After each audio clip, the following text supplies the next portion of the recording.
Saudara-saudara yang kasih dalam Tuhan, pertama-tama saya sampaikan bahwa bulan Agustus itu saya mulai masuk dalam doa puasa. Dalam doa puasa, kemudian setelah seminggu Tuhan sudah berbicara bahwa Tuhan mengatakan saya harus keluar lagi sampai Desember. Saya pikir Tuhan sudah siap, ini sudah siap terus sampai akhir gitu. Tapi nyatanya suruh keluar lagi. Nah saya ya nurut aja wong hanya budaknya, ya toh. Nah, tapi yang saya heran itu hamba anak-anak Tuhan ini loh yang saya heran. Kenapa saudara? Karena kok ya tanggapannya itu macam-macam. Wong saya mau diem diri sampai nanti Tuhan ngomong. Sampai Iin tadi saya ketemu Iin di airport karena Iin mau ngomong-ngomong sama saya. Kenapa? Pak, kamu ini bagaimana sih? Kenapa? Orang kok pada telepon sama saya. Sampai adanya bilang, Pak Yusa sudah mati.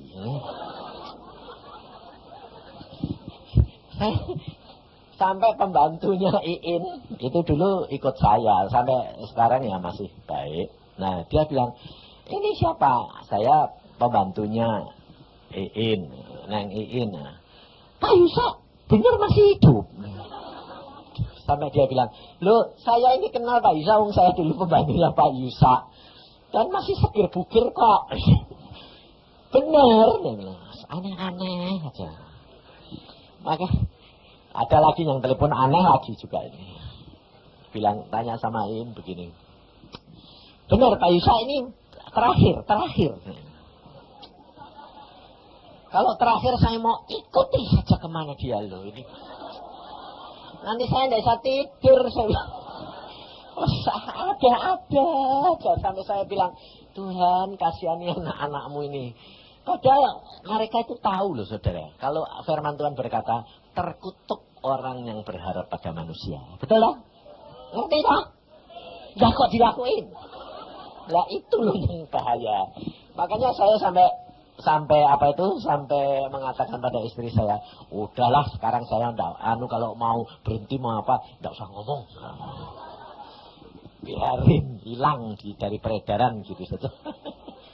Daripada menimbulkan macam-macam, saudara.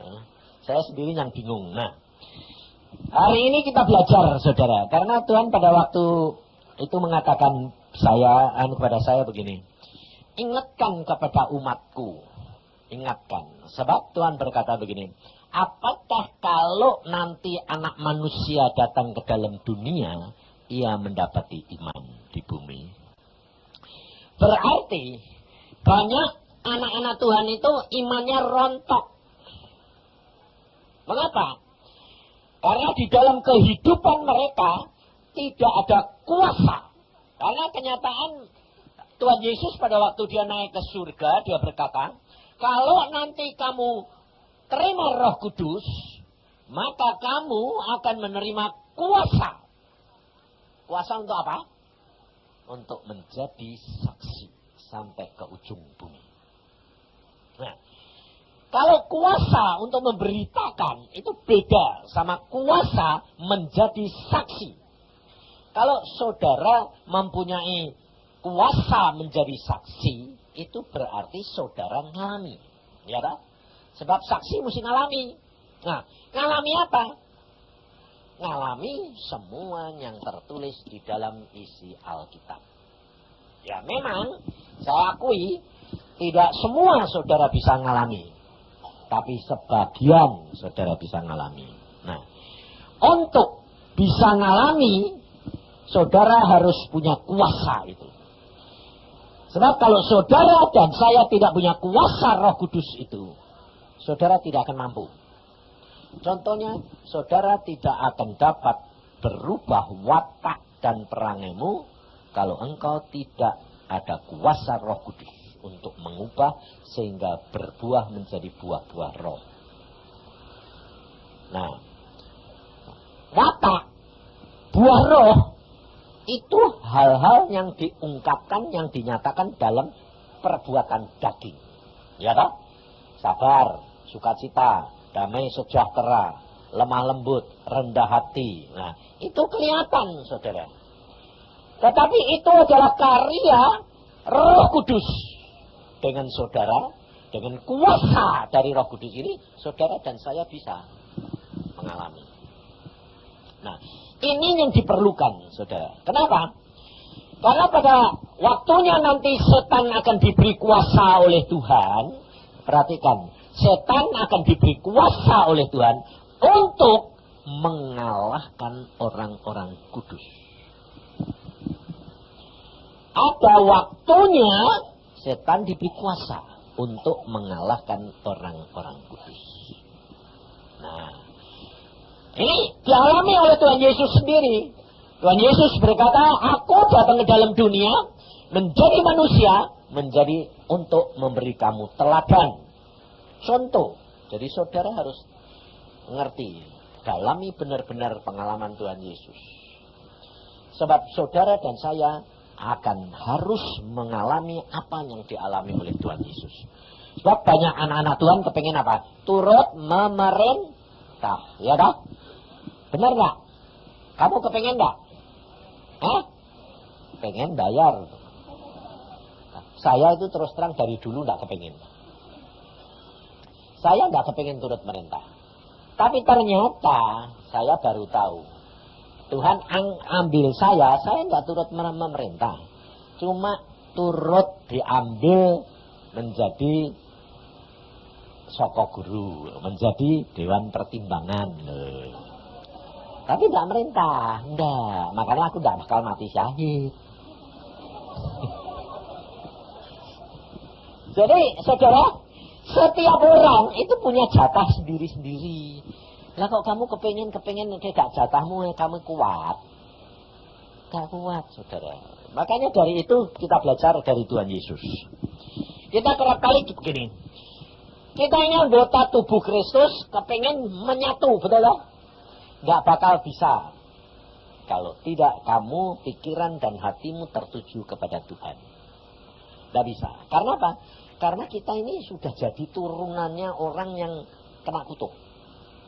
Karena gara-gara makan buah pohon. Nah, sekarang saya tanya.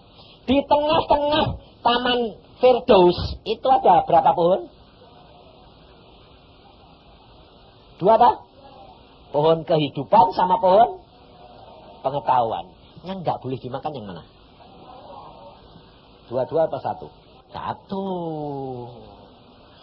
Yang tidak boleh dimakan adalah buah pohon pengetahuan. Makanya setelah dia makan, karena Tuhan berkata, kalau kamu makan, kamu mati. Maka setelah dia makan, Allah berkata, jaga, jangan sampai dia mengambil buah pohon kehidupan. Karena nanti tidak bisa mati. Jadi dosa terus. Nah, jadi makanya itu dihalangilah. Tuhan Yesus janji, kalau saudara dan saya percaya kepada dia, dan nanti kalau sudah selesai di dunia, daging ini dimatikan dan diganti dengan daging yang baru, rohmu, lah kamu nanti diberi makan buah pohon kehidupan. Nah, supaya kamu nggak bakal mati. Justru Tuhan itu sayang, saudara. Kenapa? Karena di samping dia kasih, dia itu adil. Jadi kalau kamu sudah makan buah pohon pengetahuan baik dan jahat, itu kan harus mati toh. Nah, mati itu artinya hubungan dengan Allah putus. Kemudian kalau kamu makan buah, langsung makan buah pohon kehidupan, jadi dosa terus tapi nanti dihukum terus. Jadi tidak bakal ada kebebasan. Nah, maka dari itu buah pohon kehidupan tidak boleh dimakan dulu sampai Yesus turun mengganti, membayar dosa saudara dan saya. Maka dari itu kita belajar dari Tuhan. Kalau saudara dan saya mau menjadi bagian tubuh Kristus dan bisa bersatu, hanya ada satu cara. Caranya apa? Kita baca di dalam Yohanes pasal yang ke-12. Kita akan belajar hal ini karena apa? Karena nanti saudara harus masuk ke dalam kuasa ini loh. Kuasa yang Roh Kudus berikan kepada saudara dan saya. Karena dengan kuasa itu, kamu nanti sanggup menghadapi segala perkara. Yohanes pasal yang 12, mulai ayat yang ke-20. Di antara mereka yang berangkat untuk beribadah pada hari raya itu, terdapat beberapa orang Yunani. Orang-orang itu pergi kepada Filipus yang berasal dari Betsaida di Galilea, lalu berkata kepadanya, "Tuan, kami ingin bertemu dengan Yesus." Filipus pergi memberitahukannya kepada Andreas. Andreas dan Filipus menyampaikannya pula kepada Yesus. Tetapi Yesus menjawab mereka, katanya, "Telah tiba saatnya Anak Manusia dimuliakan. Aku berkata kepadamu, sesungguhnya jikalau biji gandum tidak jatuh ke dalam tanah dan mati, ia tetap satu biji saja. Tetapi jika ia mati, ia akan menghasilkan banyak buah. Barang siapa mencintai nyawanya, ia akan kehilangan nyawanya. Tetapi barang siapa tidak mencintai nyawanya di dunia ini, ia akan memeliharanya untuk hidup yang kekal. Barang siapa melayani aku, ia harus mengikut aku. Dan di mana aku berada, di situ pun pelayanku akan berada. Barang siapa melayani aku, ia akan dihormati Bapa. Sekarang jiwaku terharu. Dan apakah yang akan kukatakan? Bapa, selamatkanlah aku dari saat ini. Tidak, sebab untuk itulah aku datang ke dalam saat ini. Bapa, muliakanlah namamu. Maka terdengarlah suara dari surga. Aku telah memuliakannya, dan aku akan memuliakannya lagi. Orang banyak yang berdiri di situ mendengarkannya berkata bahwa itu bunyi guntur. Ada pula yang berkata seorang malaikat telah berbicara dengan dia. Jawab Yesus, suara itu telah terdengar bukan oleh karena aku, melainkan oleh karena kamu. Sekarang berlangsung penghakiman atas dunia ini. Sekarang juga penguasa dunia ini akan dilemparkan ke luar.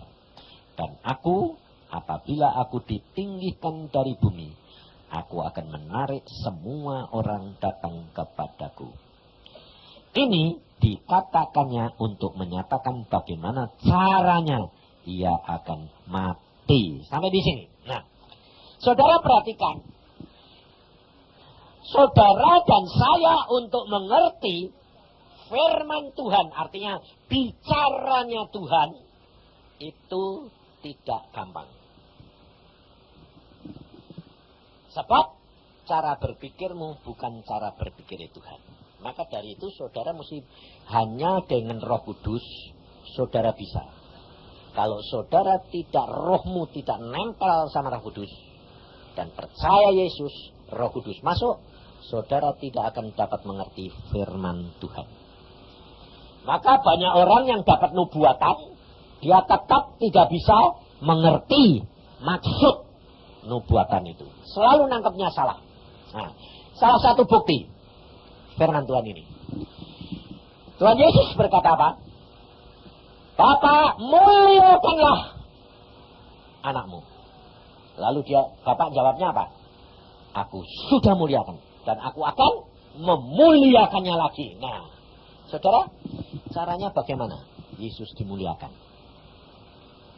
Jalannya untuk Yesus dimuliakan apa? Disalib. Bayangin coba. Coba ngerti enggak? Untuk dimuliakan, Yesus harus disalib. Harus mati dong. Nah, jalannya itu mati. Makanya dia berkata, kalau satu biji mati, jatuh tanah ditanam, dia akan berbuah banyak. Nah, jalan ini saudara itu kerap kali perhatikan jalannya atau hasilnya. Saudara kerap kali jadi anak Tuhan, aku akan memuliakan engkau. Saya mau pikiri apa? Hasil itu. Tidak pernah mikir jalan itu. Makanya tidak sampai-sampai. Demikian juga saudara dinubuatkan. Tuhan akan memberkati engkau berlimpah-limpah. Langsung pikiran apa? Duit. Ya, itu yang menyebabkan saudara itu tidak pernah sampai kepada janjinya Tuhan, saudara. Maka dari itu saudara, kita harus dalami akan firman Tuhan ini dengan pimpinan Roh Kudus. Saudara harus berani. Tadi kan dipimpin sama Ami, diminta perang. Sebetulnya itu perang sama siapa toh? Selalu diajak perang mesti sama iblis. Padahal harusnya itu pertama sebelum sama iblis itu sama dirimu ini. Merangi awakmu dheweke susah setengah mati kok merangi iblis. Kok kayak jago-jago. Iblis itu tidak punya darah daging. Kamu merangi dagingmu susah setengah mati. Bayangin. Maka dari itu saudara itu kita harus sadar. Sebab Alkitab lo ngomong. Tidak ada Alkitab. Kalau kamu bisa menang sama iblis, kamu lebih dari seorang pahlawan. Tidak ada. Tidak ada. Tapi Tuhan, Alkitab bilang apa? Kalau kamu bisa memenangkan terhadap dirimu sendiri, kamu lebih daripada seorang pahlawan. Ini loh. Ya untuk bisa itu saudara harus belajar. Tidak bisa orang perang itu langsung menang-menangan. Itu tidak bisa. Latihan dulu dari yang kecil. Megang pedang dulu. Megang pedangnya tidak bisa mau perang pakai ketepel. Kayak Daud. Lah Daud itu memang perang pakai ketepel satu kali. Tidak ada toh. Setelah itu Daud tidak perang pakai ketepel terus toh. Mati yang kedua. Pikir saudara, aku sudah bertobat, menang. Langsung kalau ketemu setan pertama kali bertobat belum tahu firman. Percaya Yesus.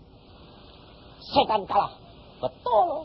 Makanya kalau ada KKR, yang sembuh itu mesti orang baru. Kenapa? Karena dia belum ngerti firman. Dia cuma percaya Yesus, saya sembuh. Sakit penyakit, usir. Menang. Benar. Tapi justru kalau kamu sudah mulai tahu firman, imanmu merosot. Kenapa? Sebab iman kamu tangkap menurut pikiran. Salah. Itu persis kayak orang-orang Israel. Alkitab berkata, kalau mereka membaca Alkitab, mereka pakai selubung. Yang nyelubungi itu justru pikiranmu ini. Pikiran daging ini yang membungkus sehingga gak bisa tembus, saudara. Padahal sebetulnya iman itu cuma tinggal percaya. Percaya saja. Gampang. Makanya saya bilang, relax, santai. Percaya saja, bertindak. Ini barusan saya alami. Tadi anak Tuhannya itu ketemu saya. Om, kenapa? Dia seorang dokter. Dia bilang, Om, Tuhan itu luar biasa. Ya, ngalami lah. Ngalami. Sebabnya apa? Anaknya sudah 10 bulan tidak mau keluar. Aku bilang, loh dia tidak mau keluar sebetulnya. Oh gampang lah ya. Belek enak. Orang pinteran selalu operasi lah toh. Ya toh. Tapi dia ada. Dokternya juga tidak mau ngoperasi. Loh sudah sakit-sakit. Sudah. Lah kenapa kok susah-susah? Loh terus piye Om? Saya bilang, loh kamu mesti ngalami. Dia telepon, saya bilang, setelah ini berdoa sama istrimu gandengan. Habis berdoa, minta sama Tuhan dalam nama Tuhan Yesus. Anakmu omongi, anak keluar. Loh ya toh? Ngomong, anakmu suruh keluar. Hah? Anaknya suruh keluar? Iya. Ngomongin. Loh, sebab Tuhan Yesus itu kalau menyembuhkan orang, dia diam-diam. Kenapa tapi apa ngomong? Kenapa kok omongan Tuhan Yesus kok mesti jadi? Yang ngelakuin itu Tuhan Yesus pribadi atau Roh Kudus? Roh Kudus, ada ayatnya saudara. Yesus bisa membuat mujizat dan menyembuhkan orang karena Roh Kudus ada di dalam dirinya. Nah sekarang status saudara ini sama Roh Kudus sama Tuhan Yesus sama nggak? Sama. Makanya Tuhan Yesus berkata, kalau kamu percaya kepadaku, seperti yang ditulis sama Alkitab, kamu pun akan melakukan perkara-perkara yang aku lakukan, bahkan lebih besar. Nah ini yang dibutuhkan. Saat-saat seperti ini, saudara itu salah. Salah apa? Selubungnya ini enggak dicopot-copot. Caranya bagaimana? Kenapa selubung ini? Salah satu bukti. Kalau ada hamba Tuhan diurapi, nanti kan kamu gantungnya enggak hamba Tuhan. Ayo, kamu kalau sakit atau punya masalah, kamu mesti cari hamba Tuhan. Terus alasannya apa? Karena saya dicari terus. Saya bilang, kalau Pak Yusak yang sembahyang kan didengar. Jadi yang sebetulnya yang monis kamu sendiri enggak? Lalu imanmu, iman apa? Ayo. Nah karena kamu ngomong, kalau Pak Yusak yang sembahyang didengar. Kalau aku enggak. Nah jadi sebetulnya kamu batasi sendiri enggak? Saya itu yang menyebabkan saudara. Makanya saya berkata, udahlah, ada waktunya, saya tahu mesti mati. Terus kamu bilang, saya doa. Kamu ini kok jahat sih? Ya kalau saya ini sudah tua, tidak mati-mati, lah kan reok. Ya. Hanya karena kue tidak buta, ada sing sembahyang, aku sing sembahyang, kue sing enak. Gitu, kurang ajar nggak itu? Ayo coba, ini tidak nakal, ini tidak kurang ajar. Sebab saudara, saya ini melayani banyak. Orang-orang tua itu banyak yang nggak mati-mati, kenapa? Karena minta supaya umurnya. Lah saya itu tidak mau. Tapi kamu minta buat saya kan kurang ajar. Wong saya nggak mau kok kamu mau. Lalu kalau saya bilang saya nggak ngomong, dia bilang jawabnya apa? Masih kami butuhkan lo. Saya butuhkan kue. Kok nakal aku bilang gitu. Nah makanya itu saya ajar saudara pribadi sama Yesus. Alami gitu loh. Kalau nanti kamu ngalami sendiri, kamu timbul, kamu berani mencoba, berani bertindak, berani menjadi saksi. Ini diperlukan, saudara. Sangat diperlukan. Nah, supaya saudara dan saya itu tahu bahwa pimpinan Roh Kudus itu tidak bisa dideteksi, satu. Kedua, tidak bisa dipakai metode. Jadi, nggak sama. Jangan nanti kalau sekali sudah diomongi, terus semua orang bunting bomongi. Ya nggak bisa. Saya sendiri ngalami seperti istri saya, anak yang ketiga, Semi itu. Pada waktu dikandung, saya bilang sama istri saya, istri saya bilang, saya di Irian, istri saya di Jepara. Dia bilang, kamu mesti pulang ini, anakmu nggak mau keluar, tunggu bapai. Aku nih, kamu nih kok ada-ada. Lah ya, mau keluar nggak jadi, nggak ada jadi. Lah aku bilang gini, ya sudah aku tak pulang, aku pulang. Setelah pulang tak ke Semarang ke Elizabeth. Kemudian saudara tahu, saya doa, Tuhan ini anak piye? Operasi. Loh. Lah kok? Lah orang lain bilang, lah kenapa Pak? Nggak diomongin kan keluar. Aku bilang, itu kan ngatur Tuhan kan? Lah itu loh, jangan ngatur Tuhan. Coba belajar menghadapi segala perkara. Itu kamu tanya Roh Kudus, bergaul akrab. Saudara tahu, ada satu rahasia. Saudara ini sekarang ini seandainya Tuhan datang. Ya toh? Ya Tuhan datang mau jemput kamu. Itu berarti kan kamu mesti pindah toh? Pindah dari dunia ini ke surga.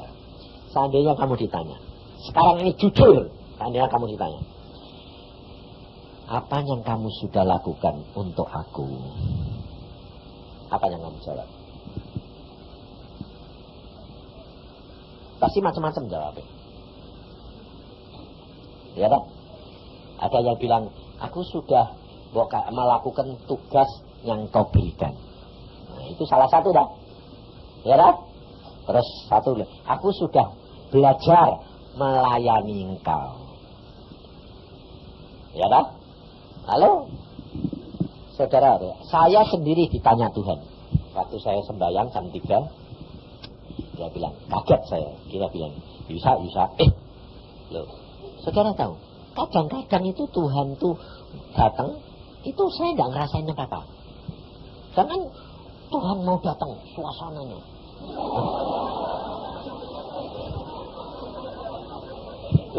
Kamu hidup kadang-kadang cuma pakai perasaan. Memang benar, sebab Alkitab berkata, kecaplah dan lihatlah. Jadi kadang-kadang bisa dikecap, dirasain, kadang-kadang bisa dilihat, kadang-kadang bisa didengar, tapi tidak selalu. Jadi jangan kamu batasi bahwa Tuhan itu mesti begini. Nah, contohnya Biliam, Nabi ya. Nah, dia setiap kali kalau mau bicara sama Tuhan, ngerti tidak? Supaya dia mengalami, dia mesti konsentrasi lah. Apa bedanya Nabi zaman dulu sama Nabi zaman sekarang atau saudara dan saya? Bedanya apa? Ayo. Nabi zaman dulu punya Roh Kudus ya? Loh, ayo.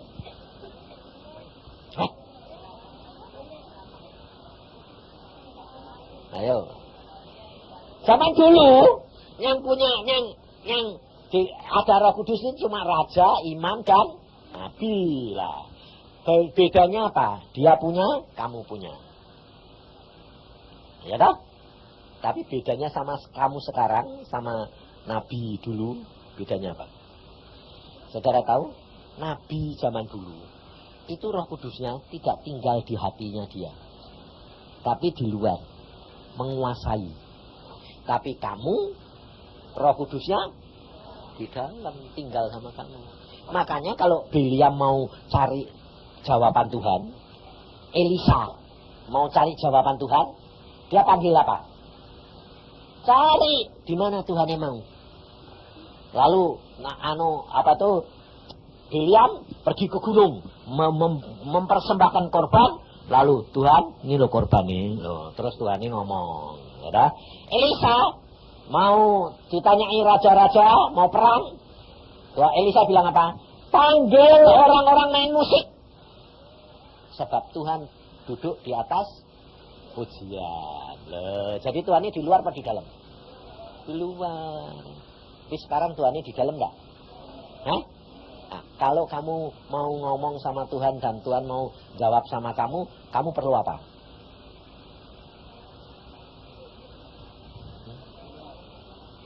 Perlu apa? Gak perlu apa-apa, perlunya apa? Ngomong.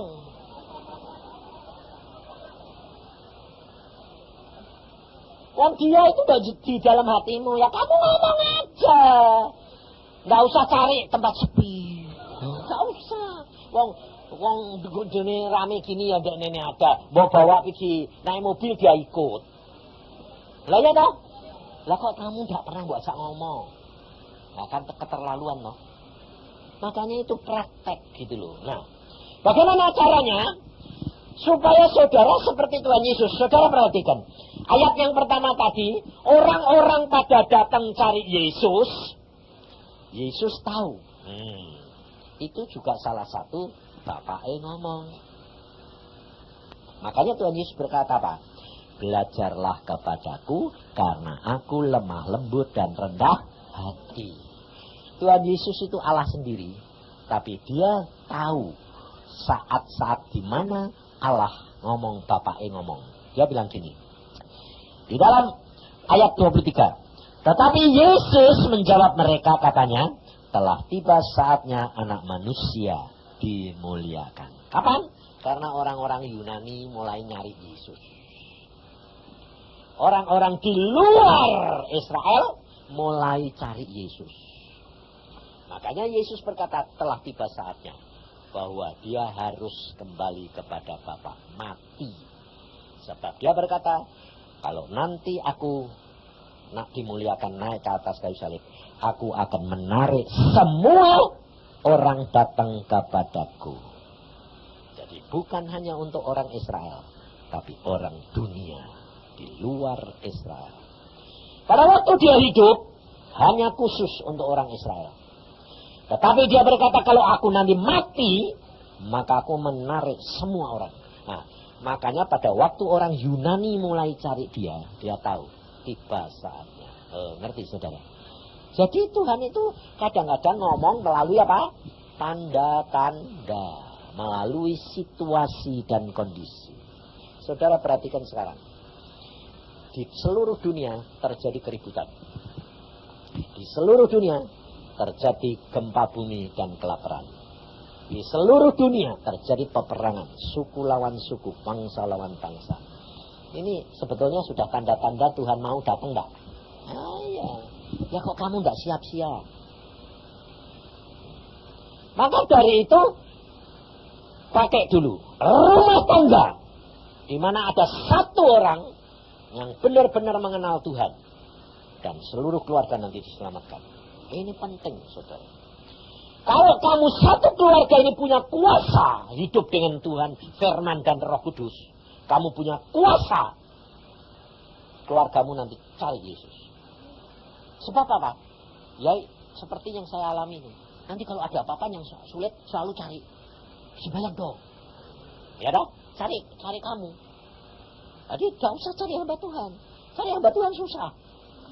Kalau satu keluarga ada satu, gak usah cari-carian dong. Pasti ada satu kok. Nah, lumayan dong. Nah, lebih-lebih kalau bisa semua. Hebat itu. Jadi harusnya itu bapak gak bisa ibu gak bisa anak Di keluarga saya, di ayah saya yang pertama dipakai adalah saya, anak. Bukan papa, bukan mama, anak. Jadi jangan membatasi. Tuhan mau memilih siapa, tidak urusan.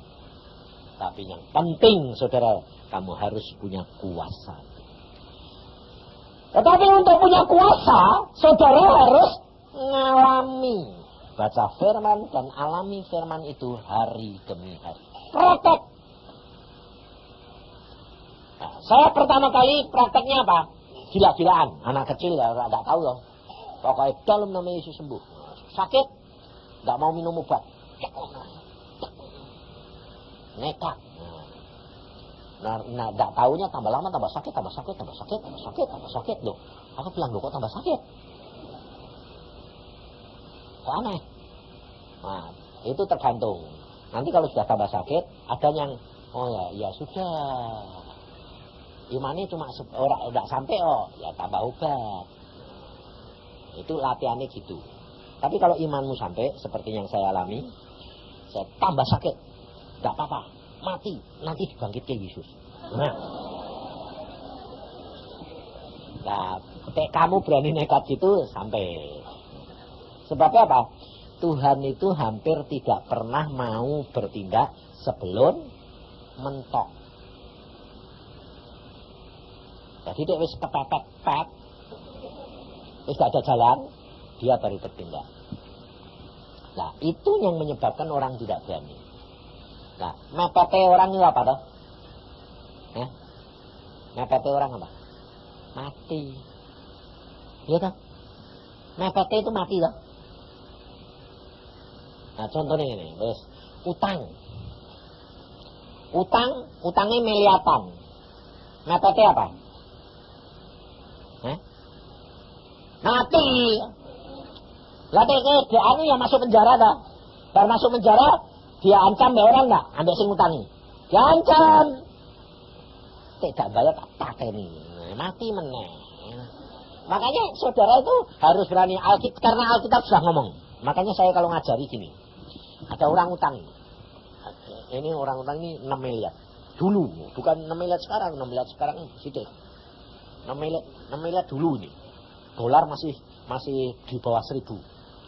Dia bilang gini, ketemu di Ciloto, di tangga.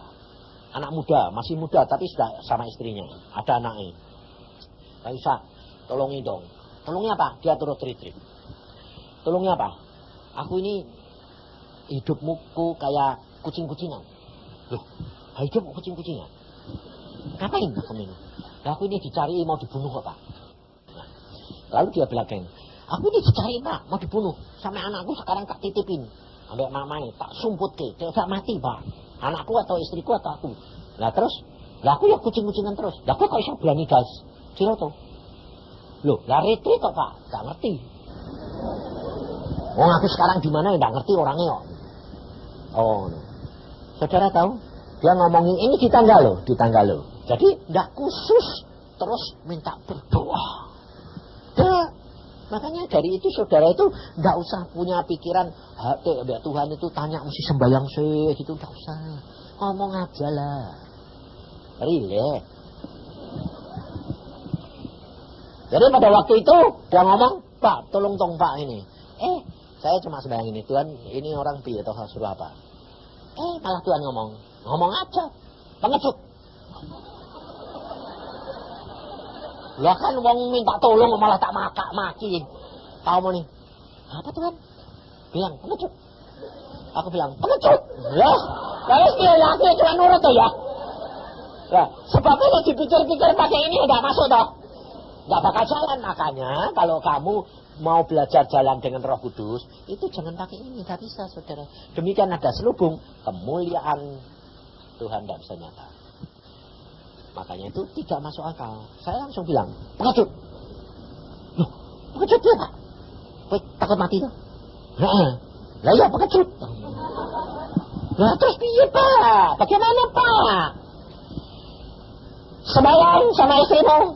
Setelah itu temui. Jadi jangan dia yang nyari kamu yang cari dia. Itu tandanya kamu tidak sayang nyawa.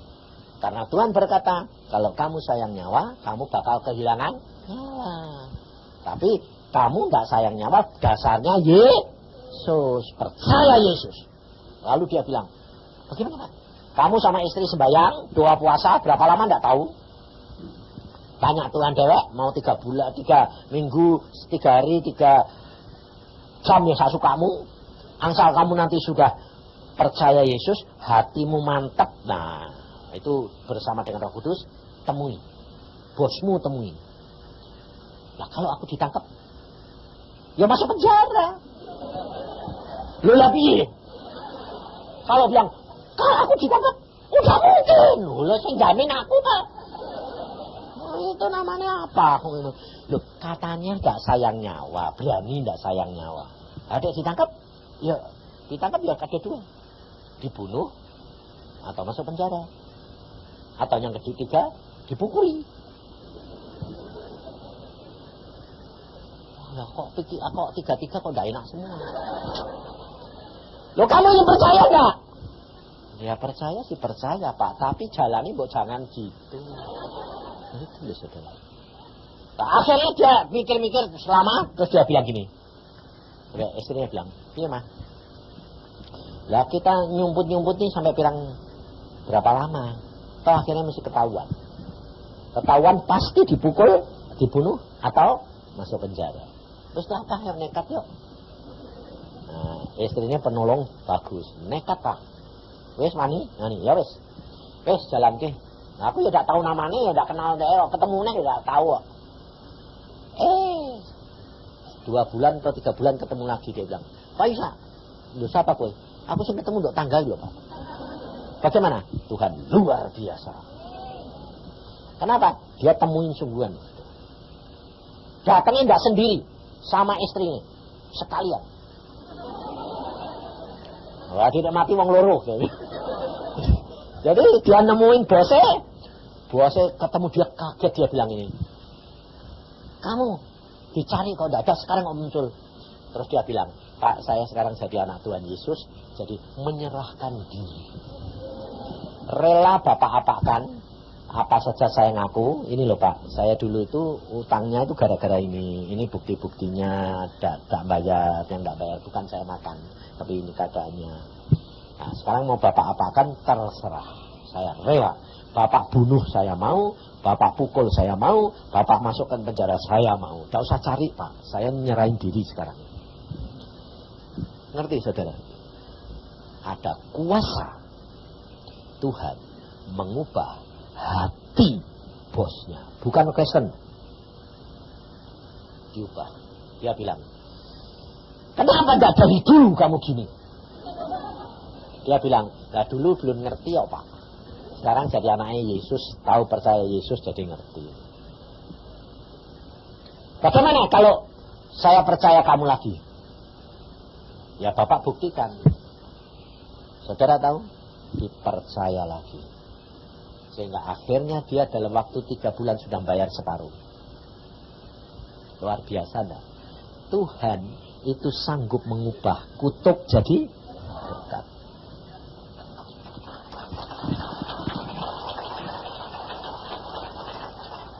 Tapi masalahnya jalannya yang saudara dan saya harus perhatikan.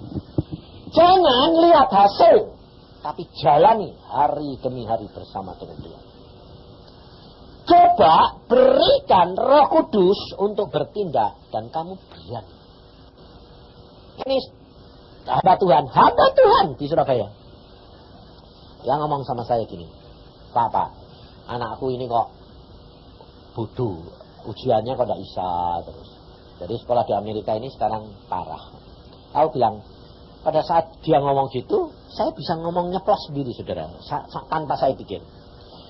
Kamu berdoa tiap hari untuk anakmu. Udah, kamu ibu, kamu yang minta. Kamu ngomong.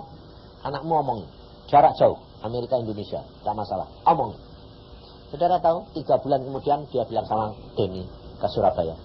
Wah, luar biasa. Cum laude terus sekarang. Masalahnya itu, saudara bergaul dengan Tuhan. Roh Kudus yang ada di dalam diri kamu berikan wewenang untuk memakai mulutmu berbicara. Jangan takut, jangan kalau gini loh, kalau kamu nanti mau ngomong, terus di sini timbul ada keraguan-raguan, itu sudah bukan Tuhan. Karena ada ketakutan, itu kurang percaya. Kalau ngomong itu, ya sudah. Seandainya, kok berani ngomong? Tidak jadi bagaimana? Nah, kalau kamu sudah mulai mikir nimbang, pasti tidak jadi. Sebab Tuhan itu selalu memberikan firman-Nya itu, yang kamu omongkan itu, pasti tidak masuk akal. Bayangin pada waktu saya di Irian, saya jadi dokter, bukan hamba Tuhan. Saya jadi dokter gigi. Cuma diminta khotbah di penjara. Khotbah. Habis khotbah, satu orang itu datang nyembah. Nabi yang diutus Tuhan. Nabi. Aku bilang, Nabi. Aku dokter gigi. Terus dia bilang, Nabi diutus Tuhan. Nabi. Aku bilang, dokter gigi. Orang peduli dia. Nabi diutus Tuhan. Nabi diutus. Aku bilang, ini orang bagaimana sih? Aku bilang. Nah, dan semua itu narapidana, saudara. Saya muter, dia turut muter. Pokoknya dia tidak mau pergi. Aku ini berdiri. Tidak mau sebelum ngomong. Aneh tak? Jadi maksa ngomong. Nah, aku ngomong gini loh Tuhan. Tuhan, aku ngomong apa? Keluar. Tanpa dengar suara, tanpa keluar dari hati. Tidak. Keluar mulut saya. Dengar. Kamu dalam waktu 3 bulan. Bebas. Dia bilang, puji Tuhan. Nabi diutus Tuhan. Aku gak ngerti dia. Terus habis itu dia berdiri. Ya, sekarang kamu ini di penjara sudah berapa tahun? 8 tahun. Kamu dihukum kenapa? Membunuh istriku. Terus hukumanmu berapa? Mati. Loh. Aku bingung toh. Loh, kok itu dihukum apa? Mati. Dihukum mati. Ya, sekarang ini sudah 8 tahun. Nunggu apa? Nunggu gerasi presiden. Lah kok Tuhan bilang 3 bulan mati? Hidup. Bebas. Bingung toh. Aku bilang, Tuhan, saya ngomong tadi aku pak kowe. Ya toh. Ya tak pikiri, frustrasi. Lawang dihukum seumur hidup dari pengadilan rendah, pengadilan tinggi sampai Mahkamah Agung, hukumannya mati. Tinggal nunggu gerasi presiden. Kalau gerasi presiden paling-paling kan dirubah menjadi hukuman seumur hidup. Gak mungkin dibebas ya, gak mungkin. Lah aku yang mikirnya gini. Aku tanya sama hakim, teman saya, hakim tinggi di BIA. Orang kalau dihukum mati itu bisa bebas gak? Ya gak iso toh Pak. Hah? Loh, nunggu gerasi presiden. Ya itu cuma diturunkan jadi hukumannya seumur hidup. Kalau hukuman seumur hidup 20 tahun, 30 tahun gitu. Loh, gak ada yang dibebas deh. Sudah ada toh Pak. Wong pengadilan rendah sampai tinggi sampai Mahkamah Agung bilang mati yo. Wah lah aku kok muni bebas. Loh, bebas nih Pak. Tuhan tadi ngomong be aku, orang itu nanti 3 bulan dibebas deh. Iki ana ono wae Pak, nanti ya marah orang ini. Aku bilang ya sudah. Nah, daripada aku sampai rumah ngomong be istriku, yang tadi ada peristiwa gini. Loh kok ono. Aku bilang, "Lah Tuhane ngomong gitu, ndekne sing ngomong kok nabi kok."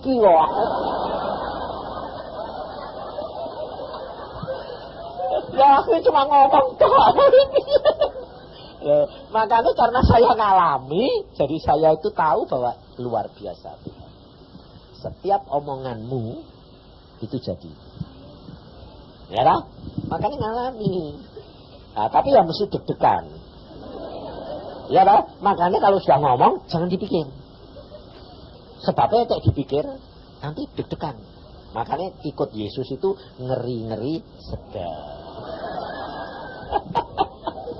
Jadi ngerinya itu pada waktu nggak jalan.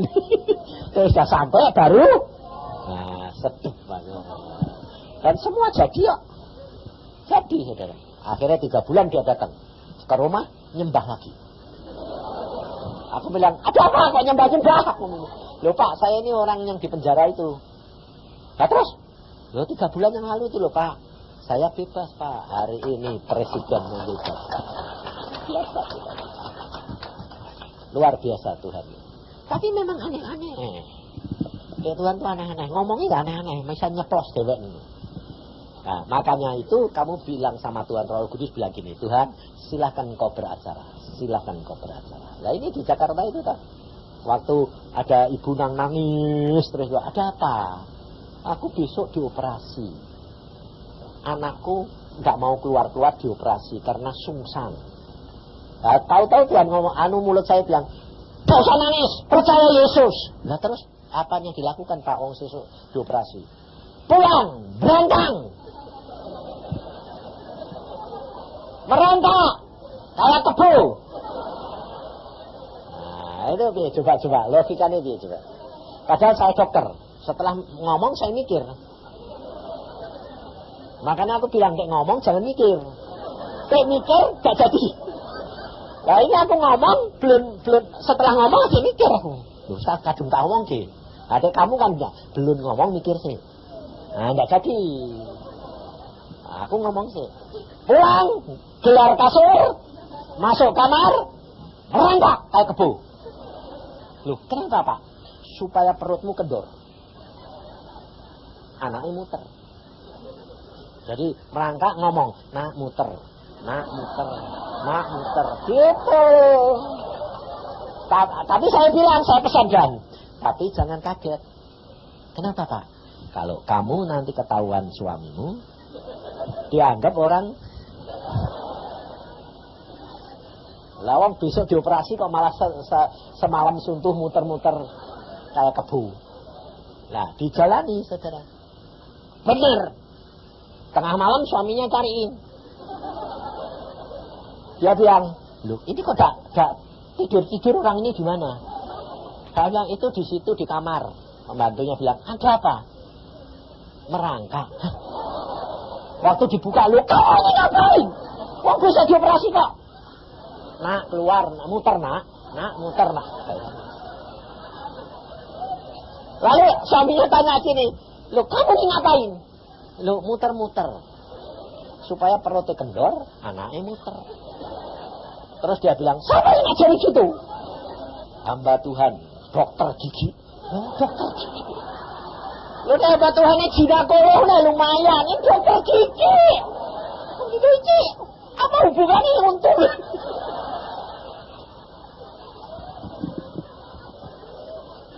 Lalu dia bilang, wis lah Papa tidur aja. Ini memang Tuhan bilang gitu tak jalanane lah Pak. Ngawur gue. Lah besok dioperasi kok malah ndak istirahat. Wis tak biar ngantuk nanti aku tak tidur. Bangun ya muter lagi. Saudara tahu besoknya jam 9 masuk kamar operasi saudara. Jadi jangan pikir kalau sudah gitu terus mujizat terjadi langsung. Enggak. Masuk kamar operasi tetap. Nah, enggak diperiksa sama dokter. Waktu sudah disiapkan alat operasi semua, baru perutnya dipegang, dilihat. Loh, lah kok kepalanya sudah di bawah? Ya tak usah operasi. Udah diinfus saja nanti kan keluar. Tak jadi diinfus. Waktu diinfus saya bilang, loh Bu, kok bayi ini kok sudah muter? Tadi malam belum muter. Kok pagi sudah muter? Loh bayi kan gak bisa semalam muter, gak bisa. Beberapa hari saudara. Loh kok muter? Ibu pijat? Enggak. Diputer-puter? Enggak. Lah ngapain? Berangkat. Lah kok teori baru? Kok merangkak? Lah, tapi nanti jangan ada orang bintang merangkak. Aduh, jangan niru-niru ya. Sembarang saya tanya tuh. Nanti terus dong bisa merangkak mau broco. Gak boleh niru-niru. Jadi itu dia, gitu dokter bilang merangkak sambil diberitahu, diomong. Jadi cuma gak merangkak tak saudara, sambil diberitahukan. Ucapkan, ucapanmu didengar dan dilakukan. Kenapa? Karena ada ayatnya. Baca di dalam Yesaya 26. Yesaya 26 ayat 12. Silakan. Ya Tuhan, perhatiin, ini penting sekali. Ya Tuhan, Engkau akan menyediakan damai sejahtera bagi kami. Engkau akan menyediakan damai sejahtera bagi kami, sebab segala sesuatu yang kami kerjakan, Engkaulah yang melakukannya bagi kami. Jadi, saudara tinggal percaya Yesus. Segala sesuatu yang kami kerjakan, pekerjaan yang saudara lakukan adalah pekerjaan yang Allah berikan. Pekerjaannya apa? Percaya kepada Yesus. Karena kalau kamu baca nanti di dalam Yohanes, apa yang harus kami kerjakan untuk mengerjakan pekerjaan Allah? Yesus Tuhan berkata, kalau kamu mau mengerjakan pekerjaan Allah, percayalah kepadaku. Nah, ayat itu luar biasa saudara. Saudara dan saya akan mendapatkan damai sejahtera kalau saudara percaya Yesus, dan kamu yang kamu ucapkan, Yesus yang melakukan, bukan kamu. Jadi saudara tinggal percaya saja, lakukan. Yesus yang melakukan. Makanya saya alami semuanya. Nah, ini perlu saudara praktekkan. Omongin. Kalau anakmu bodoh itu kalau tidur, omongin. Kalau diajak sembahyang nggak mau, omongin. Nak, jadi pandai. Pegang kepalanya, jadi pandai. Jadi Allah mengubahkan kamu jadi baru. Jadi. Makanya ini kenyataan-kenyataan yang orang lain nggak tahu, saudara. Ibunya nggak mau bertobat, suaminya yang melakukan jadi. Sebaliknya laki-laki bapaknya nggak mau bertobat, ibunya yang melakukan jadi. Aneh-aneh. Ada yang harus dipagari kawat. Sampai aku ya bingung. Tapi suaminya ini ngakali luar biasa, pergi terus. Akhirnya dia ngomong sama saya nyeplos gini. Oh, suamimu perlu dipagari kawat. Pagari kawat apa Pak? Kawat duri. Jadi dia kalau dia mau pergi, karena dia mesti main perempuan, kamu doa. Pak mau pergi mana Pak? Dia mesti bohong. Pergi, kamu bilang, dalam nama Tuhan Yesus tak pagari kawat duri. Rapat. Dan ternyata benar saudara, asal pergi mesti jatuh. Naik motor kepleset, jatuh, pulang bonyok semua. Kalau pulang jangan bilang rasain loh, jangan. Dia pulang rawat, saya bilang kasihi, dirawat sama dia, dirawat Sakit Pak, sakit. Nah, Papa nakal loh, Papa tadi kemana? Oh, aku enggak kemana-mana, cuma belok. Nah, tujuannya sana belok, ya kena. Ya makanya Papa jangan belok-belok. Terus naik mobil, saudara. Dia pikirnya naik mobil, ya kan, sudah sembuh, naik motor jatuh, naik mobil. Pager lagi, pager. Tabrakan mobil. Lupa kok tabrakan. Ayo kakiku sampai kesleo. Nah, diurut lagi. Nah, dia bilang 4 kali bonyok terus. Terus akhirnya bilang, ini aku kok asal mau menceng kok tidak bisa. Terus dia bertobat. Dia bilang ke istrinya, aku tahu kamu berdoa ya. Ya. Aku tak bilang tak khawatir. Jangan. Kemplang gue nanti. Aku berdoa Pak, jadi kalau pergi lurus, jangan belok. Terus bilang, kok aneh ya, setiap kali kok mesti bonyok. Lah ayah, lalu sudah bertobat, sekarang jadi hamba Tuhan. Nah, pada waktu saya kembali ke Surabaya, dia bilang, istrinya bilang, Pak, bagus Pak, sudah bertobat. Terus dia bilang, iya, kenapa ya Pak? Kok aneh ya Pak? Kau tak ngerti tak? Tak ngerti Pak. Istrimu doanya manjur tak? Hebat tuh Pak. Dia tidak pernah marah, tapi kok aku asal pergi, aku yakin pasti didoain Pak. Asal menggok, mesti jatuh. Tabrak mobil, mesti Pak. Lah iya itu, kenapa ngerti? Ngerti ya. Aku dipageri ya. Dipageri apa? Tak kasih tahu. Kawatin tuh. Jadi nek kowe menteng, bonyok, kecocok. Kowe tak sengaja gitu. Aku iki. Yang penting kan bertobat. Dan akhirnya bertobat saudara. Bertobat benar sekarang jadi hamba Tuhan. Nah, yang satu, nuakai juga luar biasa. Yang satu ini kemarin dulu ke rumah saya. Suamimu bagus, cinta Tuhan Pak. Kenapa? Dia turunan dari keraton, jadi orang memang nakalnya luar biasa. Nah, kepala ini kan nggak boleh dipegang. Orang keraton kan nggak boleh. Istri gak boleh loh megang kepala. Nah, tapi pada waktu itu justru Tuhan itu lucu. Ngomongnya gini, pegang kepala ini. Terus dia bilang, gak bisa Pak. Lah kok Tuhan bilang suruh megang kepala ini? Suamiku itu gak boleh Pak, kepala dipegang. Lah kok Tuhan bilang pegang kepala ini? Apa mana? Bertentangan toh? Tapi aku bilang, coba renungkan. Kalau Tuhan ngomong gitu, itu pasti ada kesempatan. Coba renungin kapan kamu bisa megang kepala ini. Terus dia bilang, oh iya Pak, sewaktu-waktu dia suruh nyabuti uban nih. Nah, kesempatan. Sewaktu-waktu minta ubannya dicabuti Pak. Lah itu. Jadi dia kalau dicabuti kan di bawah. Istrinya duduk di kursi, suaminya kan di bawah. Kalau enggak kan enggak bisa nyabuti uban nih. Dipilihin satu, dia enggak cepat-cepat jedut-jedut lah. Dalam nama Yesus. Roh jinat cabut. Dalam nama Yesus bertobat. Bertobat. Ya. Jadi cara Tuhan itu aneh-aneh, nggak bisa atur. Nah, yang perempuan yang nggak mau tobat itu 15 tahun, nggak mau tobat itu.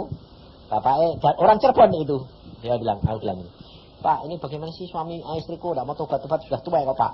Terus Tuhan bilang gini, praktek kasih. Aku ini praktek kasih. Loh, piye Pak? Aku sudah mengasihi. Enggak, kamu mesti praktek. Nah terus piye? Aku terus, lah piye Pak Tuhan prakteknya? Dia tidak pernah ngerangkul istrinya. Oh. Nah gini, dia tidur, tahu-tahu pulang dari sini terus mau rangkul, kan kaget, curiga. Jadi tidur, gue ya jangan tidur dulu, dia tidur dulu, wis tidur ngorok, wis, tanganmu tumpangin, rangkul. Tapi rangkul dia tengkingi, bertobat. Dalam nama Tuhan Yesus, bertobat. Ya kan? Sampai dilus-lus, tobat. Ngerti? 2 minggu kemudian, jangan diomongi. 2 minggu kemudian dia pergi gereja minggu-minggu. Istrinya bilang, "Pak, mau kemana?" "Mau gereja." "Aku ikut." "Hah? Mau ikut gereja?" "Ya." "Bertobat?" "Ya." "Kenapa?" "Papa sejak 2 minggu menunjukkan kasih. Belum pernah aku dirangkul tiap malam."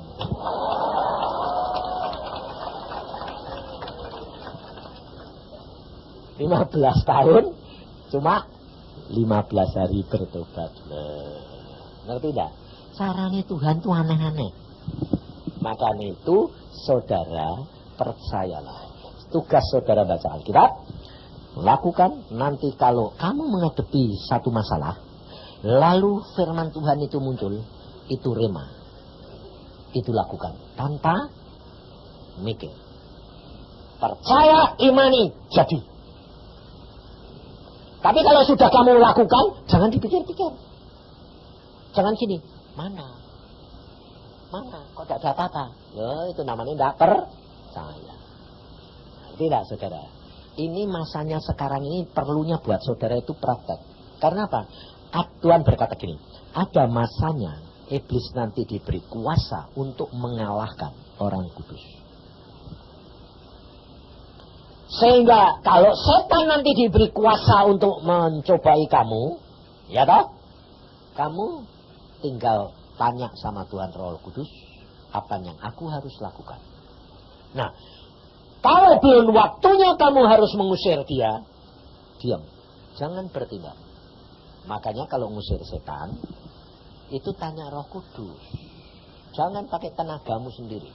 Nah, lalu kamu menghadapi segala sesuatu, jangan bilang. Kalau yang pertama boleh, orang yang baru-baru bilang, tak imani, boleh. Karena kamu belum mengerti banyak tentang firman. Tapi kalau kamu sudah ngerti firman, tidak boleh. Kamu harus berkata, apa Tuhan yang aku harus lakukan. Jadi jangan dari kamu, tak imani kehendakmu. Hati-hati. Sebab kalau kamu ikut-ikut, Tuhan tidak akan mau bertindak. Ada grade-nya, ada tingkatan-tingkatannya. Maka dari itu saya sampai sekarang tidak pernah minta-minta. Tidak pernah bertindak sendiri. Selalu tanya, maumu apa? Gak usah tunggu sampai, lah kok Tuhan ini tidak jawab-jawab. Gak usah. Kalau kamu bilang, Tuhan maumu apa? Tuntun aku. Sudah. Gak dengar, jangan dipikirkan. Kamu bertindak saja sesuai dengan apa yang kamu bisa lakukan. Itu dipimpin Tuhan. Gak usah takut. Seolah-olah kadang-kadang itu tidak masuk akal. Jalani saja. Itu Tuhan. Tuhan itu luar biasa. Ini di Surabaya, saudara. Saya diundang seorang arsitek. Karena tanah itu dibeli sama orang, mau dibangun pertokoan berapa tingkat. Saudara tahu, fondasi yang ditanam itu ada 8 beton, dibuat fondasi. Diameternya itu berapa meter itu, diameternya gede-gede. Saudara tahu, ada satu tempat di tengah. Setiap jadi fondasi, dalam waktu 3 hari, hilang. Fondasinya hilang. Masuk ke dalam, sampai akhirnya dia manggil ahli tanah, dideteksi apa dalamnya ada sungai. Kok setiap kali sudah selesai 3 hari blus hilang. Dideteksi tanahnya bagus, tidak gampang goyah. Tapi 3 kali fondasi gedenya itu berapa ton, itu puluh ton, hilang, tidak bisa dibangun. Ternyata tanah itu milik dukun paling gede di Surabaya. Akhirnya tidak bisa dibangun tak? Saya diundang. Ini anak Tuhan. Pak, tolong sih Pak, doain Pak. Bagaimana caranya Pak? Ini kok fondasinya hilang terus. Loh, hilang piye? Jadi hilang. 3 hari hilang. Loh, gak masuk akal lah Pak. Hilang. Nah, dalamnya dilihat gak ada sungai, gak ada air, tapi hilang. Saya diajak sana, saudara, sama hamba Tuhan. Masuk gak tahan, saudara. Masuk pintu gerbangnya itu gak kuat. Kenapa? Baunya itu kayak bangkai. Saya mau masuk, waduh balik saya. Hamba Tuhan yang satu, dia bilang, kenapa kau balik? Loh, kamu enggak bau toh? Enggak ada apa-apa. Loh, mau buang ini kayak mayat hidupnya. Ini darah ditumpahkan di tanah ini itu berapa banyak ini. Bau darah yang busuk. Ngomong. Oh iya betul Pak, ini punyanya kepala dukun. Kenapa? Dijual supaya tidak bisa dibangun. Nanti kan kalau tidak bisa dibangun kan dijual lagi, dibeli lagi murah, terus jual mahal, dibangun tidak bisa, beli lagi. Nah, ketemu saya modelnya gini, wow, tidak jadi masuk saya, langsung tanya Tuhan biar itu darah, terus sana masuk, usir. Nah, sudah dapat perintah kan, masuk saya. Gimana sini? Oh ini kok lubang lagi. Ya ini Pak, hilang terus Pak. Ya wis yo. Tak usir. Ayo cuma ngomong aja. Setan, dengar ya. Ini pekerjaan anak Tuhan. Dan kamu tidak boleh ganggu. Mulai hari ini tidak ada yang hilang. Jadi setelah itu saya bilang, sudah bangun. Tuhan bilang, sudah selesai, bangun. Gak ada tukangnya. Tukangnya takut semua. Enggak ada. Terus saya bilang, terus ini? Ya, enggak ada. Ya wes, terus saya panggil tukang. Sini Pak, kamu kerjain. Dibayar 2 kali lipat. Enggak berani Pak, saya jamin. Saya doakan tapi. Saya doain kamu, supaya kamu keluargamu terjamin. Dibungkus dengan kuasa Yesus. Tidak ada apa-apa. Selamat. Jamin Pak, jamin. Kalau ada apa-apa, dibayar beberapa puluh kali. Jamin keluargamu, jamin. Seumur hidup. Ya mau kalau kerja beres. Kata-kata. Engkau itu dan saya itu diberi kuasa oleh Tuhan. Tapi jangan pakai pikiran. Tanya Roh Kudus. Tak usah dengar, tak usah apa. Tanya, jaga sikap hati, motivasi hati, nurut. Tanya dia dan mengagungkan dia, maka kamu akan mengalami. Nah, maka dari itu pulang dari sini nanti jadi jangan cari Yusa, praktek sendiri. Nah, jadi kalau anakmu sakit, terus kena kanker atau apa, jangan langsung gini, sembuh. Nah itu namanya kan kurang ajar itu. Memperalat Tuhan. Tidak boleh. Kamu berdoa. Tuhan, apa yang aku harus lakukan? Maumu apa? Itu. Nah, dengan motivasi hati yang begitu, tundukkan dirimu. Engkau bertindak dalam nama Yesus. Percaya. Kamu mengerjakan, Allah yang melakukan. Maka kamu akan mendapatkan apa? Damai sejahtera. Amin. Mari kita berdoa.